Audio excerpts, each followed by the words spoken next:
Hey, it's Mike here, and today we're going to look at a recent United Nations report which found that a vegan diet was the most eco-friendly, and then we're also going to look at the response to that, which pretty much went like this. Our new 500-page report from over 100 scientists from 50 countries found that the most eco-friendly diet is a vegan diet.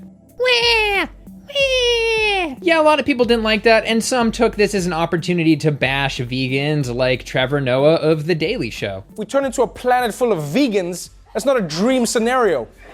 The hot air emerging from people bragging about how good they are will heat up the planet even faster. Yeah, I know he's a comedian making jokes, and I do like him on other topics, but to echo the sentiment of one of the most popular comments under the video, I was #disappointed. And I'll respond to more of what he says in a bit. We're also going to actually crack open that report, look at some graphs, etc. And I do want to say, zooming out, this is a pretty major move forward because it's the first time that the UN has actually particularly looked at a vegan diet, compared it to other diets, and the results are super good. So let's get going. First of all, this received a lot of attention from the press. Several articles were written on this, highlighting the negative environmental impacts of meat, and as a montage by The Daily Show summed up, there was also a lot of great facts and points out there in classical video news. Well, think about it this way. Half a pound of beef causes as much greenhouse gas to be emitted as driving 55 of these cars for 1 mile. Some good news, possibly, if we get rid of red meats in our diet, if we move towards vegan lifestyles, if we change how we're using the land, we might be able to reverse that damage, but the clock is ticking. All right, now let's take a look at the actual report, which again was massive, several chapters, some of which were over 100 pages long, not including references. Again, written by 100 scientists of over 50 countries, and in particular by the Intergovernmental Panel on Climate Change, the IPCC, which is a wing of the United Nations. And the IPCC itself is made up of thousands of scientists from about 120 different countries. And looking to the report, it was really chapter 5 on food security where all of the vegan stuff was mentioned. We have this chart, and yes, you can see a vegan diet was number 1 out of all 8 diets that they looked at, technically 9 because of the baseline. The chart can be a little confusing at first, but the bars actually represent savings in greenhouse gas emissions. The bigger the bar, the lower the impact, and as you can see, the vegan bar is the biggest. And furthermore, these are savings in the year 2050 if the entire world decides to adopt any one of these given diets. And just for some scale, that 8 gigatons of CO2 equivalent that is saved on the vegan diet option is actually about a quarter of all fossil fuel emissions globally as of 2016. So that's pretty dang massive. Interestingly, the Mediterranean diet, which is always put out there as a super healthy option, was actually the worst other than our current diet. We also had the climate carnivore diet, in which 75% of red meat, for example, is replaced by things like chicken. Still bad, and keep that in mind for later. It becomes important. But when compared to a vegan diet, it's like driving an old station wagon versus driving an electric car. And obviously they didn't even look at the carnivore diet as a real diet, despite how much people talk about it on YouTube. And if they did, it would have been horrible. It would have probably landed off the charts in the opposite direction about here.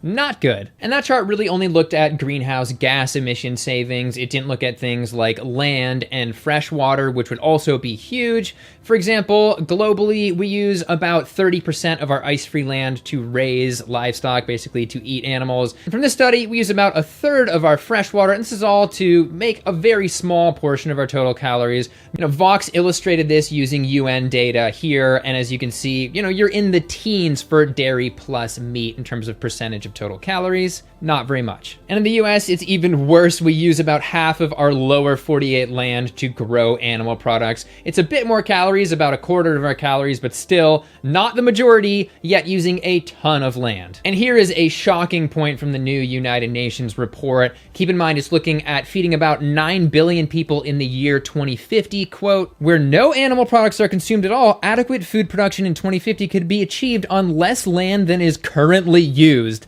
That is ridiculous. And this is a major food security issue as well. Looking for this report initially, I found a 2010 UN report instead first, and it said that, quote, "More than half of the world's crops are used to feed animals, not people." And for those that fundamentally don't understand protein and human protein needs, yes, plants can supply all of the essential amino acids in the amounts that we need, and legumes are a great way of growing that protein sustainably. Moving on. Now, of course, we have people who just can't handle the UN's conclusion on meat. meat. I mean, we have this article calling you to join the resistance in the war on meat. Yeah, join the resistance by reinforcing the mainstream. That's a real resistance. It's kind of like Darth Vader saying, "We are the real resistance because we are resisting the resistance." Right, Emperor Palpatine? Palps, you got my back? Is that a Beyond Bantha meat burger? Come back to the dark side! Now this brings me to Trevor Noah's statement where he starts out by joking that it would be better if the world ended than if the world went vegan. So, either the world ends or we all become vegan. I mean, we've had a good run. Let's be honest. Huh? We've done this Earth thing, I mean... Now, if this joke was like an ironic acknowledgement of how laughably and impractically anti-vegan people are, then yeah, it would be funny, but I'm not so sure that's the angle he's taking based off his next jokes. And like, don't get me wrong, I think we should all be eating less red meat if it'll save the planet. But at the same time, if we turn into a planet full of vegans, that's not a dream scenario. The hot air emerging from people bragging about how good they are will heat up the planet even faster. Of course, the typical vegans are smug and annoying joke, but the reality here is that his take on reducing red meat consumption sort of exposes that he probably didn't actually look at the report. Again, looking at that climate carnivore who reduces red meat consumption by 75% is still having less than half of the savings that the vegan diet did. So he's really advocating for mediocre change that probably won't make a massive difference in terms of climate survivability, but he probably never looked at the report. He probably never saw the chart. You know, he's just making the jokes, and he continues. Just be like 7 billion people like, hey guys, the ice caps are melting and I only use hemp. You know, I think we need to retire this kind of crazy hippie stereotype about vegans. Not that there's even anything wrong with being a hippie. It's just that vegans are kind of just normal people nowadays, too. I mean, we have Cory Booker, who's vegan, running for president. We have tons of celebrities and actors that are vegan. I mean, we have Miley Cyrus, Billie Eilish. Pretty much one person on the cast of any popular movie or show nowadays is vegan. I just found out the dude who plays Aladdin is vegan. These jokes are just a little overplayed, a little behind the times. Also, it's mind-blowing to learn that producing half a pound of beef puts out the same greenhouse gas as driving 55 cars for a mile. That is insane. I guess the only solution is that we have to drive cows. Yeah, think about it. Then we get to eat them when we get to our destination. 2 birds, 1 stone. Yes, instead of valet parking, we can have filet parking. Eh? Killing a highly sentient being on site. So funny. Face palm. I know he's joking, but can you imagine if somebody actually did this, how traumatized like every person and child walking by this would be? I mean, the amount of blood okay, I'll just stop there. Looking at the likes and dislikes on this video, it's weird how there are still so many likes and dislikes when you consider that almost all of the most popular comments are expressing like complete disappointment for his attitude on climate change. Again, I know these are jokes, but in a world where men are afraid to recycle because they think they're gonna look gay, I think we need to, you know, be a little bit careful about how we stigmatize certain people around climate change issues. And yes, that recycling thing is a real study, it's a real thing, and The Guardian summed it up pretty well with, quote, "Men may be avoiding environmentally friendly activities because they fear that anyone who catches them recycling or carrying a reusable shopping bag may think they're seeking romantic trysts with other guys." It's very clear that the same stigma exists around eating meat, making, you know,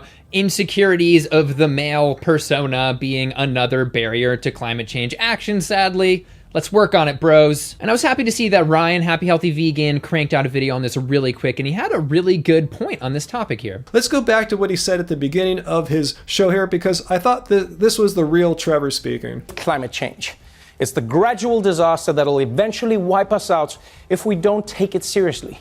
So are you taking this seriously or not, Trevor? Because based on 2 of your 3 jokes about vegans, which were not funny and were just using just bad stereotypes, leads me to believe that you really are not considering the option that the United Nations is putting forward, that maybe try a delicious, healthy vegan or vegetarian diet or face certain climate catastrophe. On one hand, he's like, let's take this seriously. On the other hand, he's like, let's take what the data says is the best and make a total joke out of it. It's annoying, but at least on the upside here, he was exposing an audience that doesn't normally hear about this. You know, people on Comedy Central, you know, hearing facts about the environmental impacts of beef. That is huge. And I do hope that all of these facts sort of get into Trevor's head and slowly shift his attitude towards this. Who knows what'll happen? And another thing that kind of had me like, really, was the lead author to the study was sort of against pushing dietary recommendations. You know, they said things like, quote, "We're not telling people to stop eating meat, and you wouldn't want to tell people what to eat. That would go down badly." So they clearly know what the best option is. They're just too afraid to do it. And they say, you know, things like a meat tax might go over better. And I'm kind of miffed by this because making recommendations to drive more fuel-efficient cars, maybe not drive SUVs and trucks for no reason,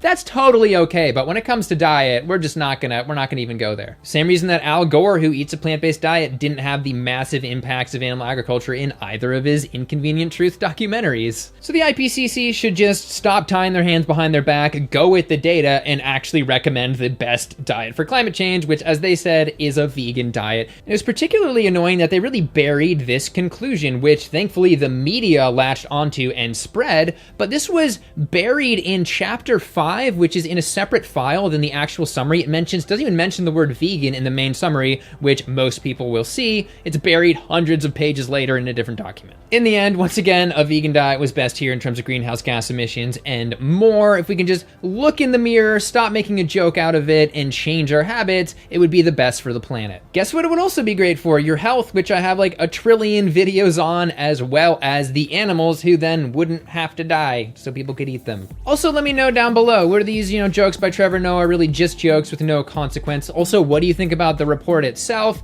And also, I just added a merch shelf which has some shirts and things you can go through, look at different colors, see if you like anything. And finally, feel free to like, subscribe, notification bell, do all those good things. And thanks for watching. See you next time.